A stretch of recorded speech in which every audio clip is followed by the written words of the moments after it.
Ano, masarap higaan yung bag ko. Ang luwang naman ng space eh. Ewan ko kung bakit diyan ka sa bag ko pa talaga.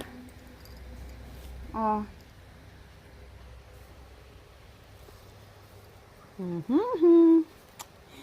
Huli pero hindi kulong. Ayan. Yan ang advantage pag cute. Ano? Yan ang advantage ng cute. Hindi mo magawang magalit. Hindi mo magawang palayasin kahit na puro balahibo na yung aking bag. Ay, nako. Oh, ayan o. Luwang naman ng space. Bakit dyan? Sa ibabaw ng bag ko. Oh my goodness. Chit! Chit! Chit! Chit! Chit! Okay na. Okay, enjoy.